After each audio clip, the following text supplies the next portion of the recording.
Sir, we are live now. Yeah. Shall I start? Yes, sir, you can start. Hello, good afternoon, my dear doctor colleagues. I'm extremely happy to be associated with IJCP for this webinar. Today, the topic given to me is the diagnosis of erectile dysfunction.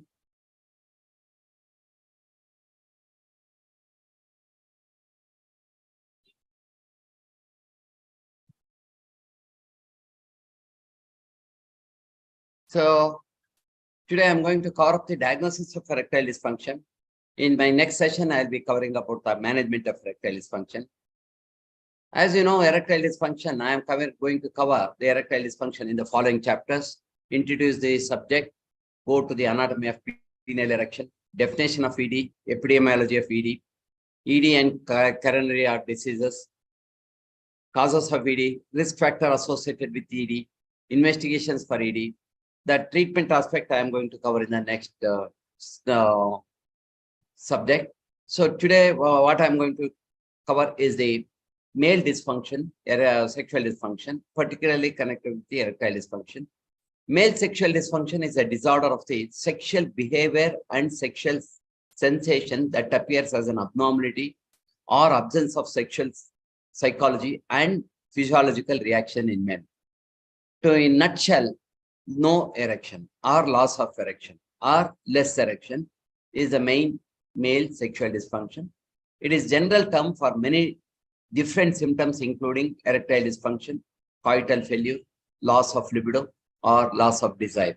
These are the ordinary terms which are used, the main technical subject being the erectile dysfunction.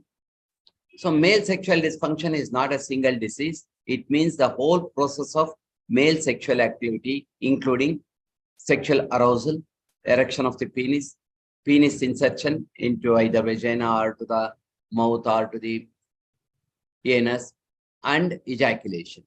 Any obstacle in these processes are called as sexual dysfunction. So the technical definition for ED is recurrent inability to achieve an erection, the inability to maintain an adequate erection, and or a noticeable decrease in the erectile rigidity. So it should be recurrent. Once in a way, any man can get ED. That cannot be diagnosed as ED.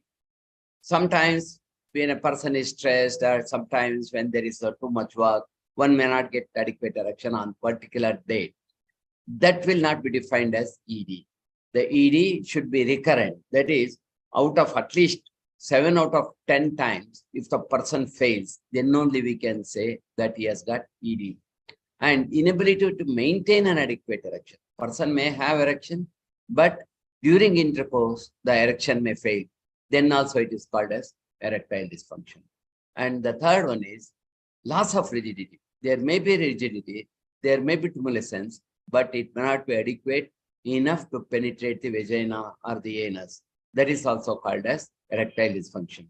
And this erectile dysfunction may be due to partnered sexual activity, maybe with the same gender or with the other gender, or during masturbation also. So its inability to complete the sexual satisfaction. The sexual satisfaction may be even masturbation or homosexuality or heterosexuality. ED is one of the prevalent and poorly treated disease amongst the all sexual dysfunction. ED is common health problem affecting the quality of life of men of all ages. So right from, say, the starting of the reproductive age, right from 13 up to 99, there may be erectile dysfunction. There might be a physiological cause or psychological basis for the erectile dysfunction. What are the factors that cause the erectile dysfunction?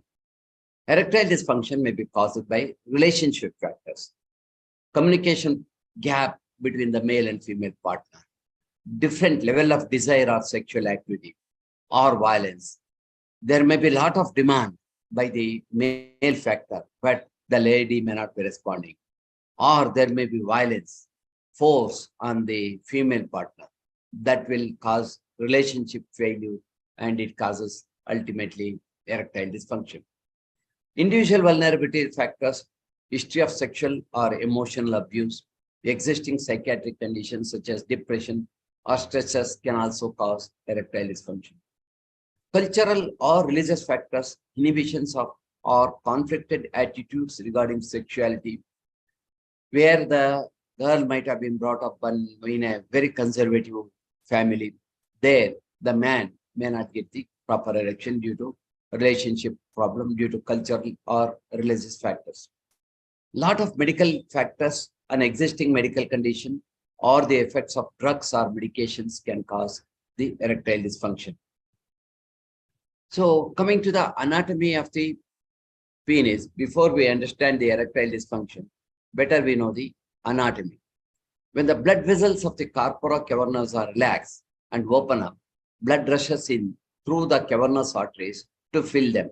That causes the erection. Okay, you can see in the picture the corpus cavernosa. In the flaccid state, it is when it is not fully filled, the penis will not be erect. But when the blood rushes into the corpus cavernosum and fills the blood vessels, the corpus cavernosa expand and causes the erection. So the most important factor of penile erection is the corpus cavernosa relaxation. That is relaxation of the smooth muscles of the blood vessels, which causes engorgement of the blood vessels in the corpus cavernosa as well as corpus spongiosa. That causes the erection. The blood then gets trapped under high pressure, creating an erection. So this is how the anatomy of the penile erection works. What is the physiology? How actually it happens? The penile erection is a vascular event controlled by the autonomic nervous system. In the flaccid state, you can see the corpus cavernosa are not engorged. They are all collapsed. The spinal cord contains the autonomic preganglionic neurons that innervate the penile erectile tissue and pudendal motor neurons that innervate the perineal striatum muscles. So these muscles, on stimulation, they relax the smooth muscles of the corpus cavernosa and the blood vessels that release the pressure inside the corpus cavernosa so that the blood rushes into the corpus cavernosa, fills it, and then the erection takes place. So this is how the penile erection occurs.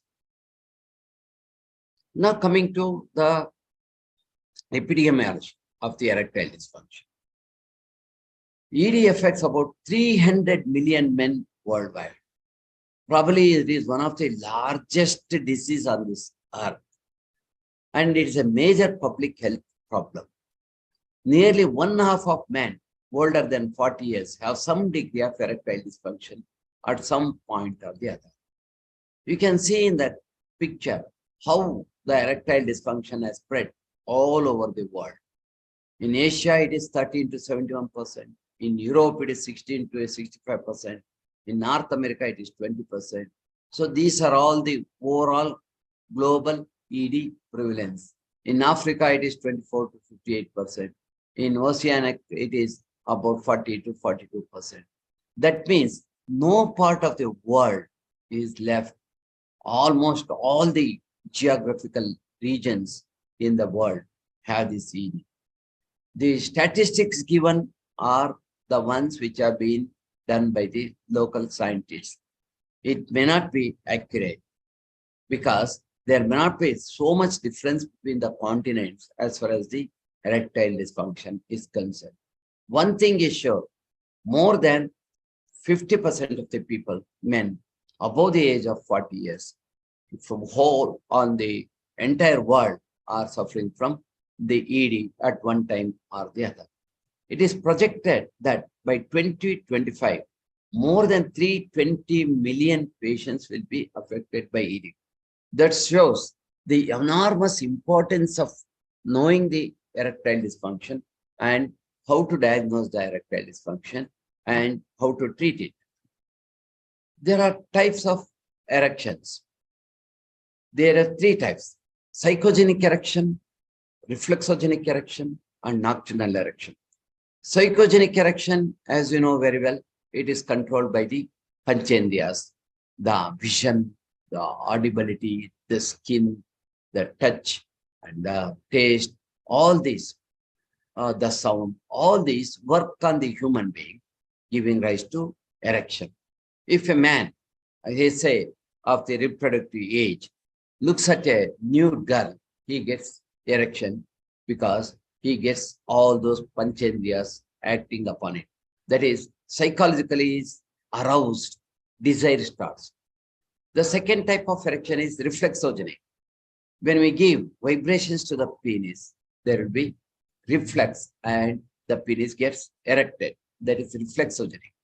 Nocturnal, when a man of reproductive age is sleeping, throughout night, then maybe 1 to 5 times erection, even without his knowledge. That is called as nocturnal erection. So these are the types of erections. And what are the types of erectile dysfunction? There are 3 types of erectile dysfunction: primary ED, secondary ED, and situation ED. In primary ED, the person has never had any erection throughout his life.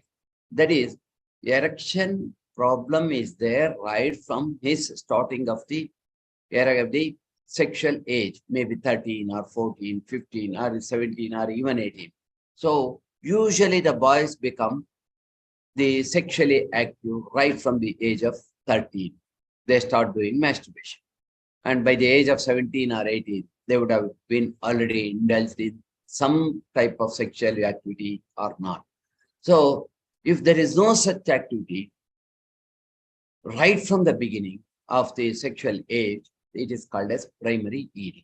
The reason may be totally different than the secondary ED.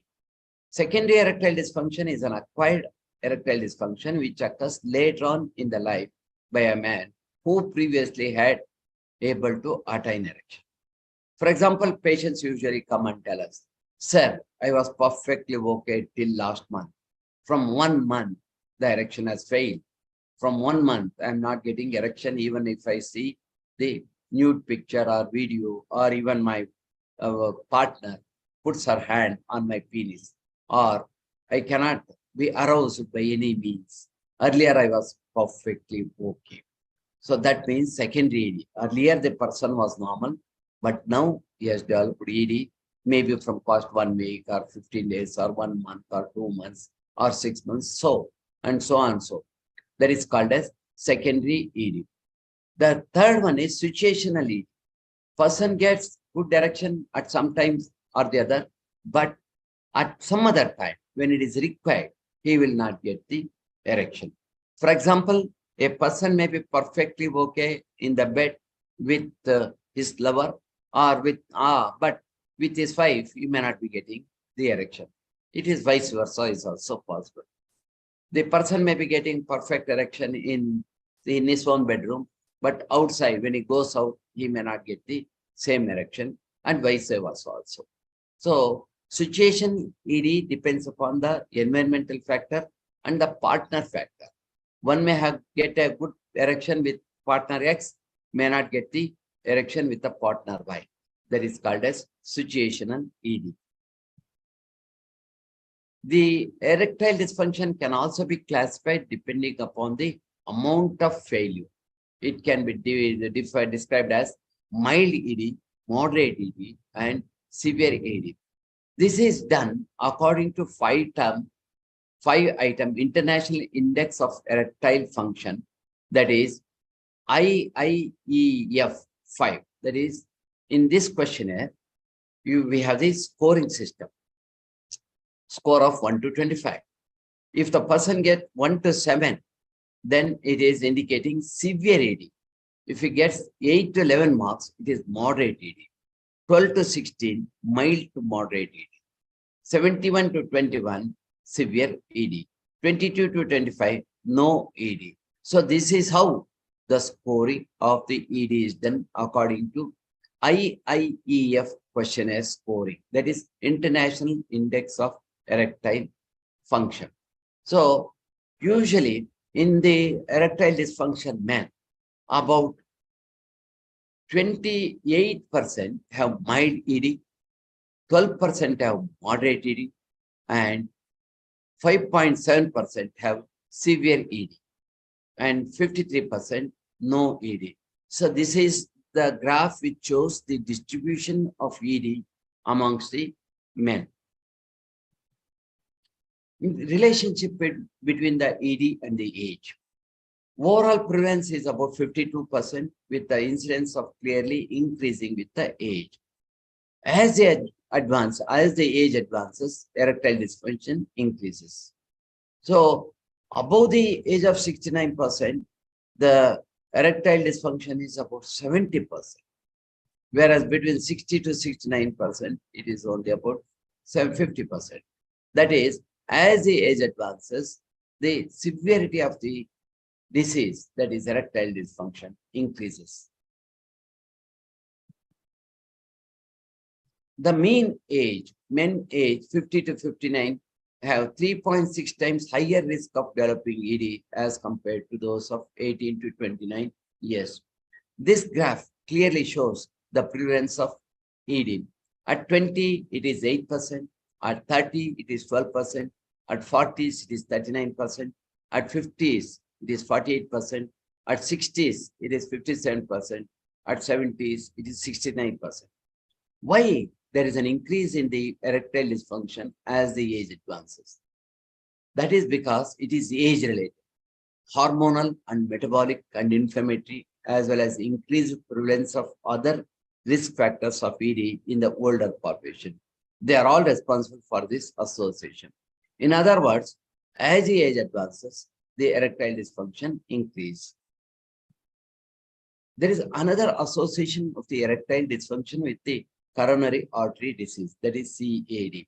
They commonly coexist and share the same risk factors such as obesity, diabetes, smoking, hypertension, dyslipidemia, and metabolic syndrome. In other words, a person who is exposed to cardiac, that is coronary artery disease, has got the same amount of risk factor for the erectile dysfunction. There is evidence that rather than being a disease of the penile vasculature, ED may be a manifestation of a systemic vascular disease. In other words, the ED is an indicator of vascular deficiency of the person himself. It is not limited to the penile artery alone. All the blood vessels will be shrinking, but the first blood vessel which shows up is the erectile penis that will cause the erectile dysfunction. You can see in the picture how the blood flow increases as the blood vessel narrows. So endothelial dysfunction, vessel unable to dilate, that will become shrink. Atherosclerosis, a plaque in the blood flow, it slows down the blood flow. Heart attack, total blood block, blood flow stops, that causes complete heart block. That comes, the same thing will occur in the penile artery also. So, medications, quit smoking, exercise, low calorie diet, low cholesterol diet, low salt diet will reverse these changes. The association between the erectile dysfunction and coronary artery disease is well established. When ED occurs in younger male, it is associated with a greater increase in the risk of future cardiac events as compared to its first detection in the older man. In other words, it is a predicator. So a young person, if he gets erectile dysfunction, it may be an indicator that he may get an coronary artery disease in near future. Is going to get heart attack in another 6 months or 3 years. So this is a predator for the coronary artery disease. Younger men with early onset ED may be the ideal candidates for intensive cardiovascular risk factor screening and medical intervention. So if a young person who doesn't have any other disease gets ED, then he should be taken for cardiac evaluation also. So treatment of not just the penile artery, that is erectile dysfunction is required. It is prevention of the future catastrophe, that is heart attack, can also be prevented by further investigations. The picture shows how the blood pressure, increased blood pressure and a plaque formation build up in the blood vessel. It shows the decrease the blood flow. So a normal blood vessel, you can see how the blood flow is going. And in a high blood pressure, hypertension patient with plaque build up in the artery, you can see how the blood circulation is affected grossly. Association of the coronary artery disease with ED. In patients with ED, the prevalence of coronary artery disease has been reported to vary from 5 to 56%, while in symptomatic patients with CAD, the prevalence of ED has been reported to be 44 to 75%. What does it indicate? Coronary artery disease can occur in anybody, even a person who is 100% normal, who has got 100% erectional function. But the factor is that a person who has got the erectile dysfunction has got more chances of getting the coronary artery disease. That is 44 to 75% chances are there that he may get an heart attack. So it is an indicator for future catastrophe. With patients with ED and without clinically manifested coronary artery disease have also been shown to have abnormal exercise stress tests, nuclear scans, reduced coronary flow velocity reserves, and coronary calcifications. What exactly it means? A person who has got ED, there is an young man, he requires further investigation for cardiac evaluation also.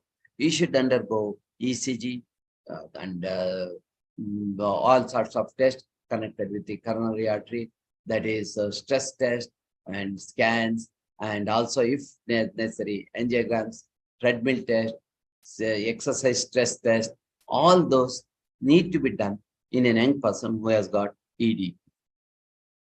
A direct correlation between the extent of coronary artery disease and number of coronary vessels involved and the severity of the ED as measured by the International Index of IIEF score has been reported. Patient with 2 to 3 vessel disease had a worse erectile dysfunction as compared to those with a single vessel disease. That is because if multiple blood vessels are involved, the person getting the chances of heart attack are much more than the person who has got single coronary artery disease. Likewise, a person who has got multiple coronary artery disease, multiple blood vessels being affected, such person will definitely have severe ED than a person who has got normal artery. The picture shows how atherosclerosis plaque narrows the blood vessels. Another thing here is in where the coronary artery disease as coronary, that is heart has got more coronary arteries, and the chances of collateral establishing the circulation to the hearts are more, whereas the penile arteries are only 2, and even slight change in the diameter of the penile artery, it causes severe ED. ED precedes coronary artery disease. Symptoms related to ED usually predate symptoms of angina by 2 to 3 years. That is, if a person has got the heart attack today, that is angina today, if he goes back to his history, he remembers that from 2 to 3 years, his erection had come down. So 2 years back, he had noticed a fall in the erection. So it precedes this ED. This lag period provides an opportunity for timely risk factor modification and potentially delay the coronary vascular complications. This delay is related to the discrepancy of artery size between the penile artery and coronary vascular bed. Penile arteries are very sensitive because they are only 2 to 3 millimeters in diameter, and main penile arteries are only 2, that is right cavernosal artery and left cavernosal artery. And collateral circulation to the penis is very, very negligible. That's why the severity of the erectile dysfunction is more because of the endothelial damage or atherosclerosis accumulated into the penile artery. The coronary vessels also have ability to form collaterals in response to a reduction in blood flow, while the cavernosal arteries, being end arteries, do not have this ability. That's why a person gets the coronary, even before he gets the coronary artery disease, he gets the erectile dysfunction because of these reasons. So is it the main question asked frequently, should all the people who have got erectile dysfunction have to go routine screening for coronary artery disease? Yes, although ED is an early manifestation of atherosclerosis, and exhaustive cardiological screening for all patients might not prove cost effective. Detailed cardiac screening would be more beneficial for selected patients with ED who are at high risk based on the baseline, that is multiple CV risk factors, and those with ED at onset of younger age. So these are the people who should be investigated further for the coronary artery disease. Now coming to the risk factors for the ED, what are the risk factors that affect the erection? The most important risk factor is of course the age. As earlier already I had told you, as the age advances, the erection comes down. Diabetes, dyslipidemia, hypertension, cardiovascular disease, body mass index, that is increased body mass index resulting in obesity, increased waist circumference, hyperhomocystinemia, lack of exercise, and smoking. These are the main risk factors for the ED. Apart from that, the therapeutic pharmaceutical agents for cardiovascular disease, that is thiazide diuretics, beta blockers, except nebivolol, exerts the detrimental effects on the erectile dysfunction. Atrial fibrillation, hyperthyroidism, vitamin D deficiency can also be factors for the risk factors for the erectile dysfunction. Potential risk factors associated with ED including sleep disorders, obstructive sleep apnea, psoriasis, gouty arthritis, ankylosing spondylitis, non-alcoholic fatty liver, other chronic liver disorders, chronic periodontitis, open angle glaucoma, inflammatory bowel disease, chronic fatigue syndrome, and allergic rhinitis. These are all some of the other risk factors for ED. All urological conditions and procedures are risk factors for ED. Apart from that, chronic prostatitis, chronic pelvic pain, bladder pain, interstitial cystitis have also been confirmed as risk factors for the ED. So this is a chart that describes how the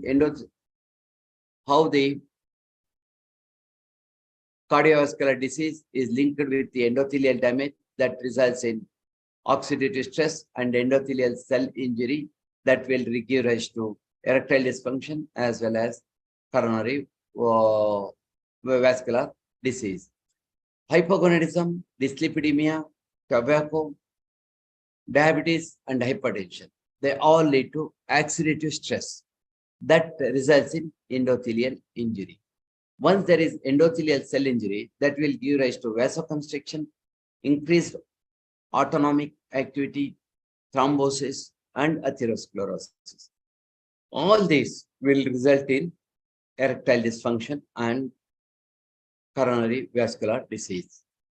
Now coming to what are the causes for erectile dysfunction. Just now we completed the risk factors.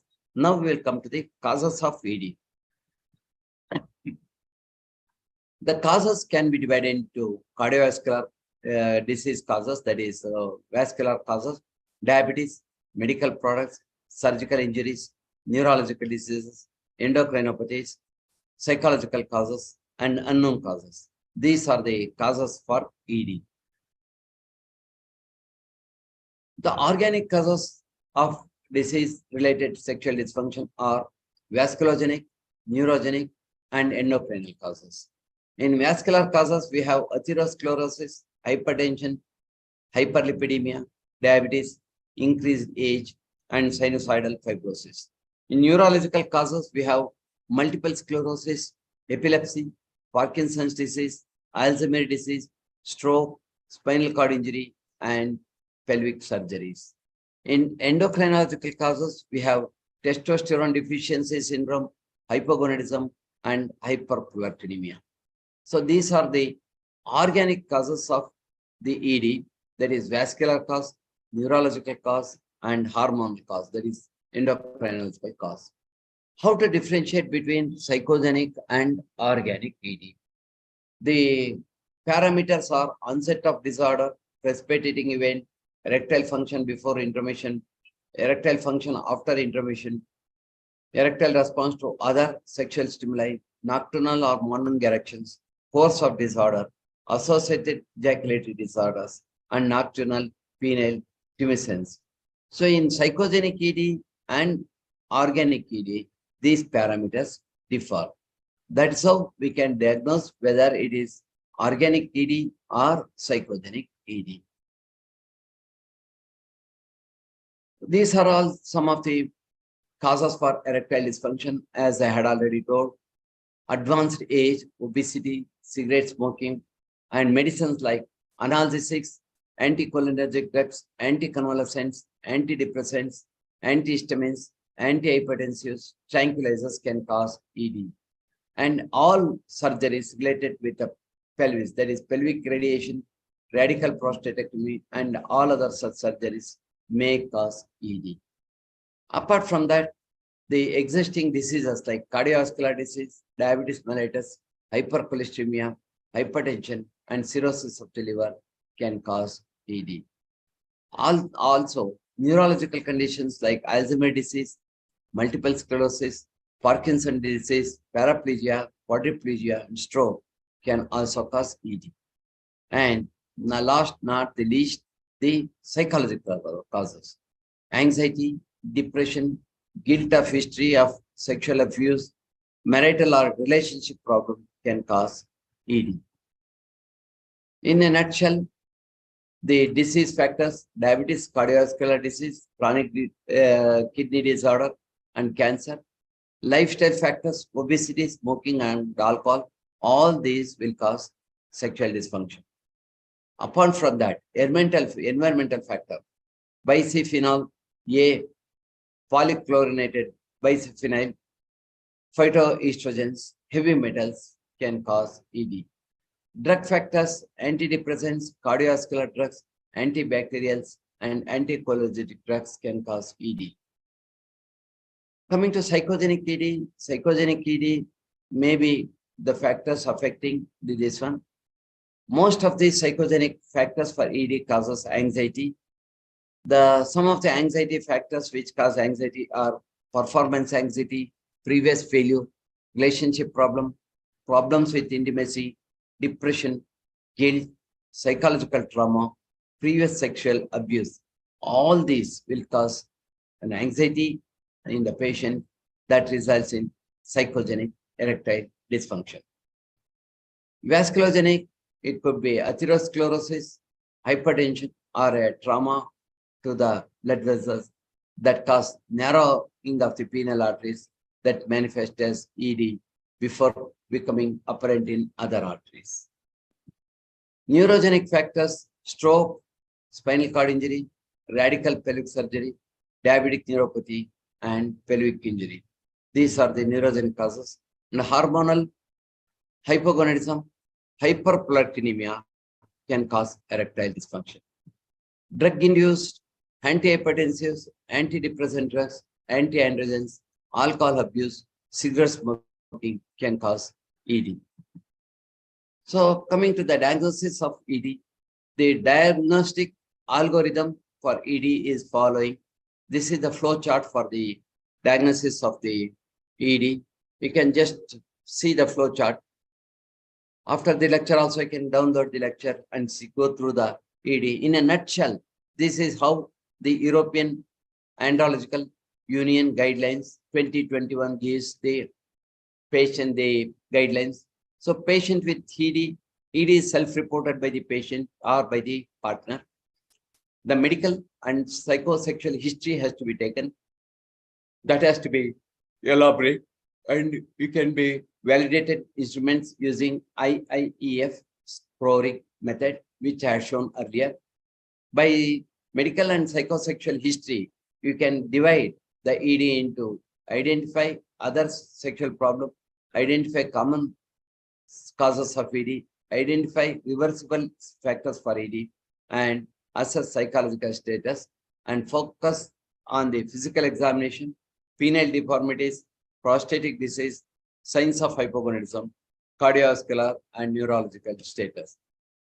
After this, go for the laboratory test, that is glucose lipid profile and total testosterone. So this is in nutshell the flow chart for the algorithm of the diagnosis of ED. So what are the investigations to be done? History taking is very important, physical examination, routine tests, hormone tests, color of the penis, and cavernosonography. These are the main investigations which have to be done for proper evaluation of the patient with ED. Patient with ED, with this, I had already shown this slide. So guidelines for diagnosis of ED, European Andrological Society gives the following guidelines. Assess a comprehensive medical and sexual history. Consider psychosexual development, including life stresses, cultural aspects, cognitive thinking style, etc. Use a validated questionnaire for the ED. Include a focused physical examination. Assess routine laboratory tests, including glucose and lipid profile and total testosterone, to identify and treat the reversible risk factors and lifestyle factors that can be modified. Include specific diagnostic tests in the initial evaluation of ED in the presence of specific conditions. So this is the flow chart for the guidelines for the diagnosis of the ED by the European Andrological Society. So one of the most important investigations for the diagnosis of ED is the color Doppler penis. In the color Doppler, you can see the penile artery. If there is penile artery insufficiency, you can easily pick it up. The peak systolic velocity will be less than 30 milliliter per second. That is peak systolic volume, that velocity. That is the diagnostic feature of this one. Duplex ultrasound, that is color Doppler of the penis performed during an erection and stimulation test, can help delineate the echogenicity of corporal tissue, peak flow velocity of the cavernosal arteries, thickness of the tunica albuginica, and cavernosal arteries diameter and waveform of arteries. So the single most important test for ED is the color Doppler penis with injection of the PGE1, that is the vasoactive dilating agent, either PGE1 injection or papaverine or phentolamine or bimix or trimix injection has to be given. And then the studies of the coronary vessels have to be done. Corporal vessels have to be done. The next examination is cavernosonometry. It is not being done routinely. It is a gold standard confirmatory test for the diagnosis of venous leakage. It's a dynamic infusion, cavernosonometry and cavernosonography. Cavernosonometry and cavernosonography can be used to document the severity of venous leakage as well as visualization of the sites of leakage. If required, administration of erectogenic agent along with saline is done. An abnormal cavernosonography results in intracavernosal infusion rate of greater than 10 cc per minute of saline to maintain an erection. That is abnormal. That is, there is ED, there is vasculogenic ED. A drop of intracavernosal pressure of greater than 50 millimeter mercury within 30 seconds of terminating the saline infusion is diagnostic of the ED. So cavernosonometry gives us the diagnosis of vascular nature of the erectile dysfunction. An abnormal cavernosonogram performed immediately after cavernosonometry shows visualization of penile veins or venous leakage from pleura on films taken immediately after intracavernous injection of diluted contrast. So, friends, I have covered the diagnostic aspects of the erectile dysfunction. The most important factors being, of course, the history taking, physical examination of the penis, physical examination of the person, general examination, taking the blood and other tests, and then the erectile dysfunction can cause stress, affect your self-confidence, and contribute to relationship problems getting or keeping an erection can also be a sign of underlying health condition that needs treatment and a risk factor for heart disease. The other tests which are required for the diagnosis of erectile dysfunction, apart from the color Doppler's penis, is the hormonal test. Hormone test is very, very important. Hyperprolactinemia can cause the erectile dysfunction, and deficiency of the testosterone can also cause the erectile dysfunction. So a routine blood test along with hormonal analysis is important. And secondly, a lipid profile is also equally important, because hypercholesteremia is one of the conditions which causes accumulation of the atherosclerosis along the blood vessels, which will cause the decrease in the blood flow. That's why, apart from color Doppler penis, the hormonal study is also important. So ruling out the erectile dysfunction by 4 methods, that is whether it is vascular, the vascular cause can be ruled out by color Doppler penis. That is, next is endocrinal cause. Endocrinal cause can be ruled out by the assessment of the endocrines, that is the sex hormones, particularly testosterone, free testosterone, binded testosterone, and prolactin level. Of course, thyroid levels also sometimes are important, because hypothyroidism can also cause the erectile dysfunction. So ruling out the hormonal cause, that is endocrinological cause of ED, is done by the assessment of the hormones. Vascular cause is ruled out by the color of the penis, and rest is, of course, psychological factor. Is vascular cause, neurogenic cause, and endocrine causes are ruled out, then the final thing which is left is the psychogenic cause that can be easily picked up by the ruling out the other 3 conditions. Erectile dysfunction can be a sign of heart disease, diabetes mellitus, and low testosterone level, among other things. All these conditions can be serious but treatable and should be addressed. A blood test determine whether you have a high sugar glucose level, high cholesterol, or low testosterone. In fact, when a person comes for the erectile dysfunction, apart from the clinical examination, a routine blood test will pick up so many times the diabetes. Till then, the diabetes may not have been detected by the person at all. He may be perfectly normal. He says that he doesn't have diabetes, and even his parents doesn't have diabetes. The first time diagnosis of the diabetes will be done by sexologist, because it is a routine blood test.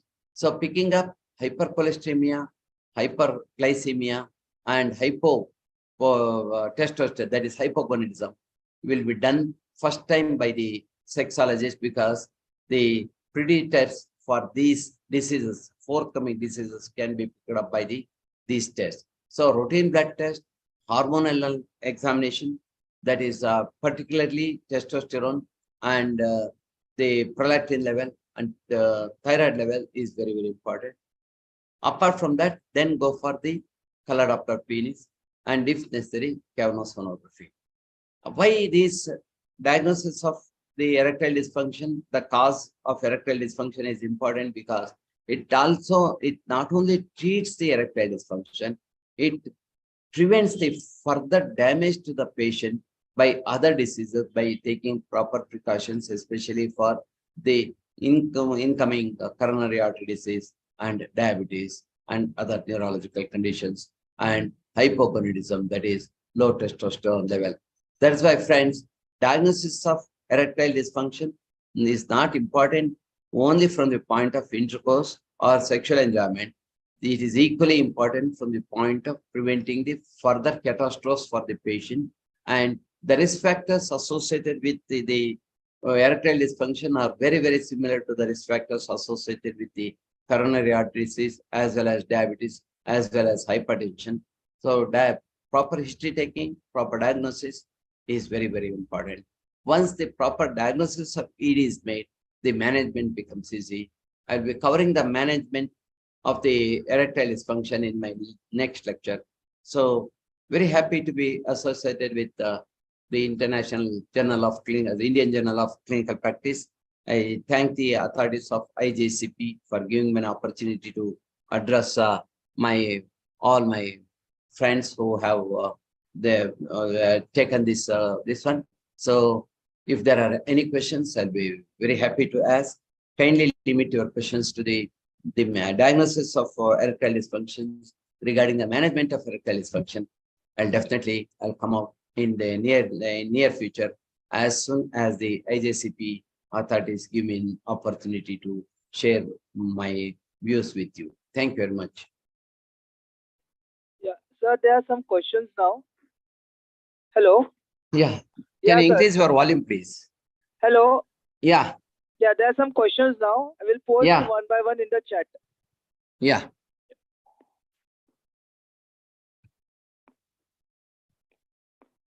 Yeah. Questions, please. I don't know.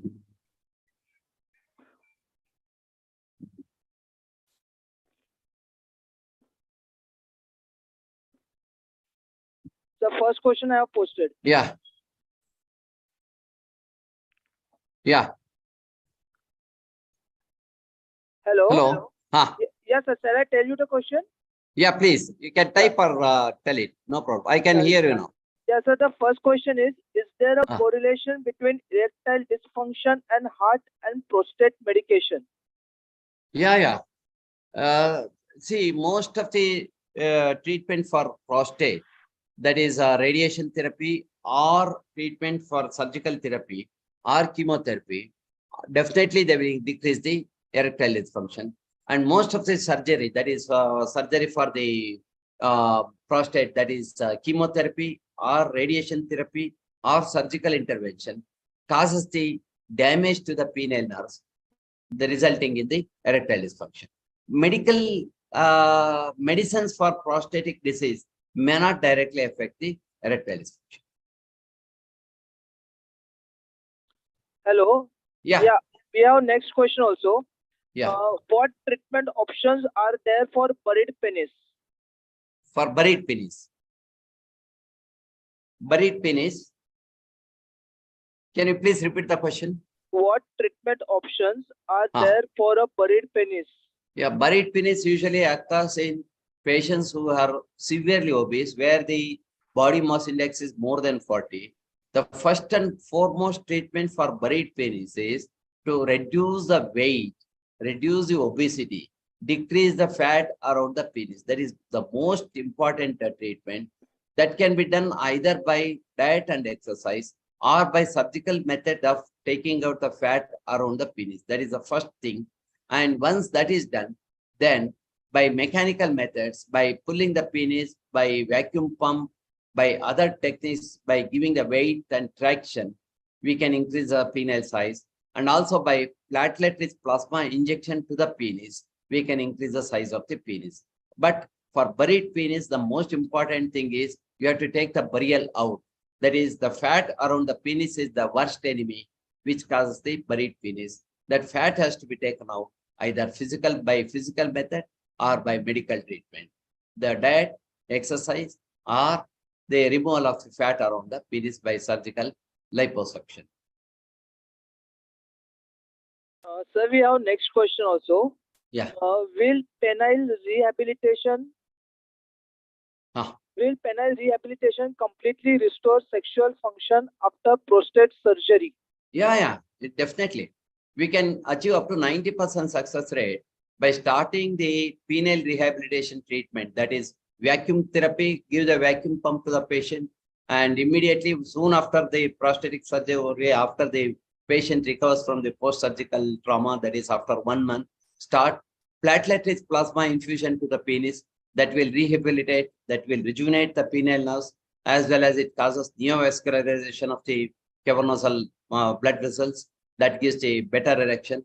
And use of other technique like low energy shockwave therapy and vacuum therapy, acupuncture therapy, vibrator therapy, all these treatments will definitely help the person to come out of the surgical trauma quickly. And within 1 to 6 months after the surgery, that is by these penile techniques for enhancing the results, will give 90% success rate. That is platelet-rich plasma injection, vacuum therapy, acupuncture therapy, low energy shockwave therapy, penile tractions will definitely help, and penile vibrations.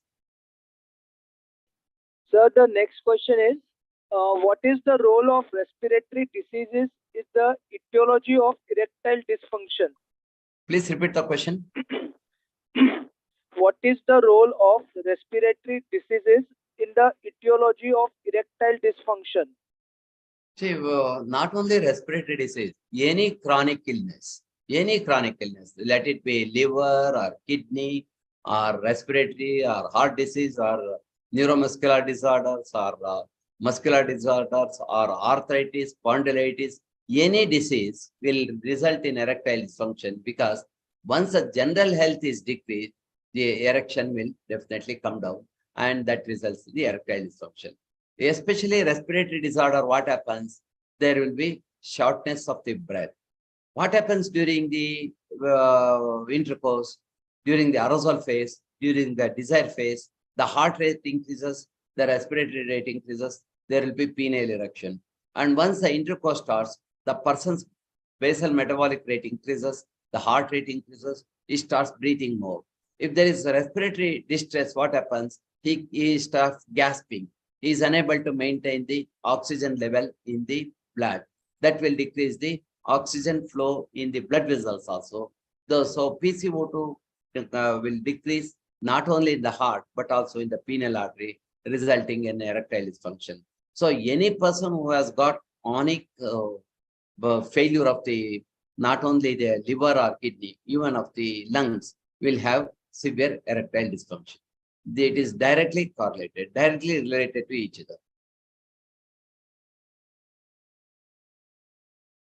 Yeah. So the last question is, Yeah. what are the American College of Physicians guidelines for lab testing in the diagnosis and management of erectile dysfunction? The lab tests are the main lab tests are blood routine that includes the blood sugar level and ruling out the common infectious disorders like VDRL and HPSAG and HIV. That is what in India we call as blood routine, which includes ruling out the common conditions, bleeding time, clotting time, and other hemoglobin and other routine tests. Apart from that, hormonal studies, most important hormones are sex hormones. There is testosterone, free testosterone, SHBG, and prolactin, and thyroid hormones, T3, T4, TSH. These are the hormones advised by the American Society of Sexologists. Apart from that, the routine test, apart from the routine test, color Doppler penis with PGE1 injection. It is very, very important because that is the diagnostic gold standard test for ruling out the vascular causes. So these are the routine tests. Sonography is not done that frequently. And other higher tests are done only if there is specific indication. Otherwise, these basic tests are more than enough to diagnose the ED. Apart from that, history taking and physical examination gives rise to the perfect diagnosis amongst 90% of the cases, even without any investigations. The investigations are required to know the cause for the ED rather than diagnosing the ED itself. Yeah. Sir, that was the last question. Yeah. Yeah. Thank you very much, sir, for your valuable Thank you. time.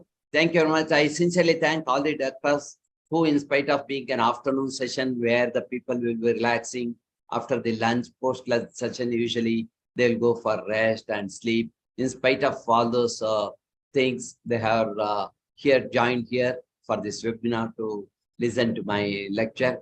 I sincerely thank the IJCP authorities for giving me an opportunity to address you.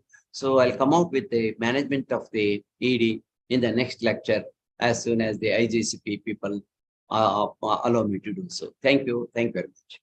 Thank you, sir, for your time, sir.